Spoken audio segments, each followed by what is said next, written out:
Yo, folks, I'm going to read a page from this book, Angela Duckworth's Grit. It's chapter 3, Effort Counts Twice, and I'll explain why I want to read it to you as you go along. But some context on it is a conversation going on between the author, Angela Duckworth, and a guy called Dan Chambliss. I think I'm saying that right. He's a sociologist who completed studies of professional swimmers, and they're talking about the swimmer Mark Spitz, who won a gazillion Olympic gold medals, you know. And when talking about Mark Spitz and the debate between nature and nurture, Dan told Angela to go read some of the work by the German philosopher Nietzsche. So she's quoting here from Nietzsche, saying, Nietzsche says, "With everything perfect, we do not ask how it came to be. Instead, we rejoice in the present fact as though it came out of the ground by magic."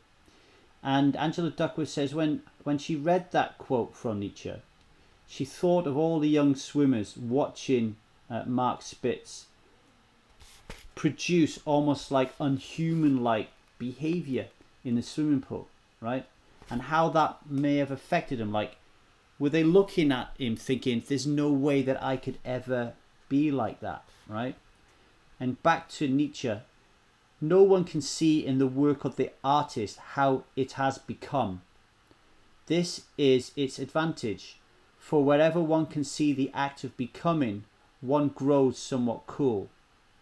So in other words, Angela says, we want to believe that Mark Spitz was born to swim in a way that nobody else can swim. We don't want to sit on the pool deck and watch him progress from amateur to expert. We prefer our excellence fully formed. We prefer mystery to mundanity. But why? What's the reason for fooling ourselves into thinking that Mark Spitz didn't earn his mastery? On to Nietzsche again. Our vanity, our self-love, promotes the cult of the genius. For if we think of genius as something magical, we are not obliged to compare ourselves and therefore find ourselves lacking. To call someone divine means here there is no need to compete. So in other words, what Nietzsche is saying is mythologizing natural talent, in this case with Spitz, it lets us off the hook. It allows us to relax into the status quo. That's what undoubtedly occurred in her early days of teaching, she says. So what is the reality of greatness? Nietzsche came to the same conclusion as Dan Chambliss. Great things are accomplished by those people whose thinking is active in one direction, who employ everything as material, who always zealously observe their own inner life and that of others, who perceive everywhere models and incentives, and who never tire of combining together the means available to them. And what about talent? Nietzsche implored us to consider exemplars to be above all else craftsmen. Do not talk about giftedness, inborn talents. One can name great men of all kinds who were very little gifted. They acquired greatness. They became geniuses. They all possess that seriousness of the efficient workman, which first learns to construct the parts properly before it ventures to fashion a great whole. They allowed themselves time for it because they took more pleasure in making the little secondary things well than in the effect of a dazzling whole. And the reason that I talk about that is Dan Chambliss and Angela Duckworth are talking about Mark Spitz and how it's not natural talent that made Mark Spitz an Olympic gold medal winner, right? He obviously has a biological advantage over some people. Swimmers are born like, you know, to be effective swimmers in the way their body is dynamic. But in terms of his natural talent above his biology, what people forget when they look at Mark Spitz is how many times he got up at 4:30 in the morning and went to the pool and just swam and swam and swam and swam and practiced his turns and practiced his strokes when he didn't want to do it.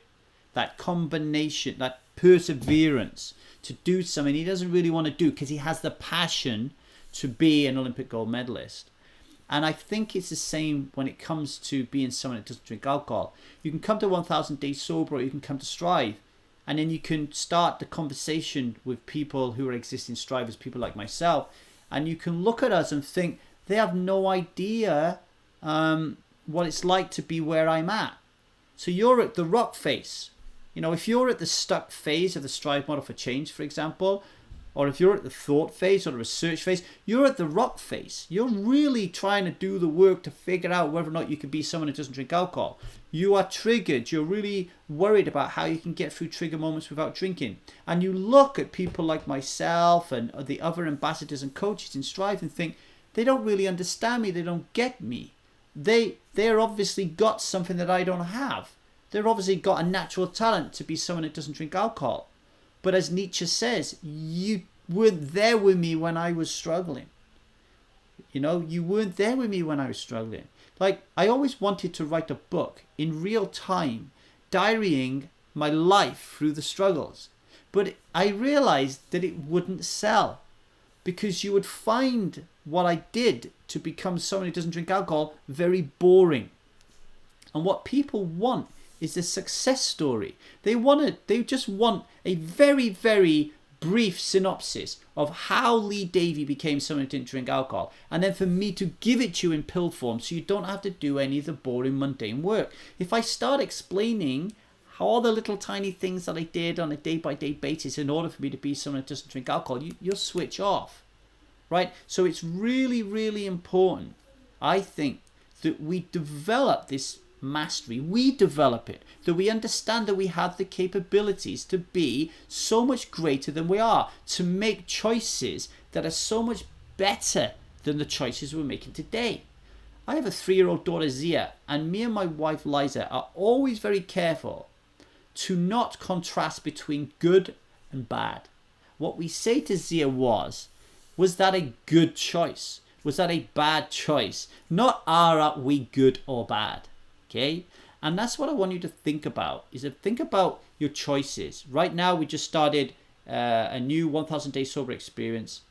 And if you're part of that group and you're listening to me now, and you're a little bit worried about posting on Strive, about checking in, about doing assignments, these are the small little things that we need to be focusing on, not the greater whole. If we focus on the small little things that we're doing, and we allow ourselves to be guided by people like myself and the Strive Ambassador team who have been in similar spots that you are, not identically the same, but almost certainly empathically have experienced the same emotions in some different area of their life. If you can show faith in them and not hold them up here in some sort of pedestal that they are, you know, their growth is unattainable, and realize that it is attainable, that you do have a choice, that it does mean that mastery can be attained, that it is not a natural inborn talent to be someone who doesn't drink alcohol.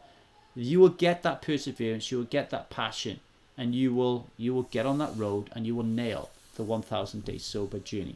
Okay, Angela Duckworth, Grit, The Power of Passion, Perseverance. Very, very good book. If you've got any questions on that, let me know. Let me know what you think about the debate between Nietzsche and nurture when it comes to being someone that doesn't drink alcohol. Thanks for listening.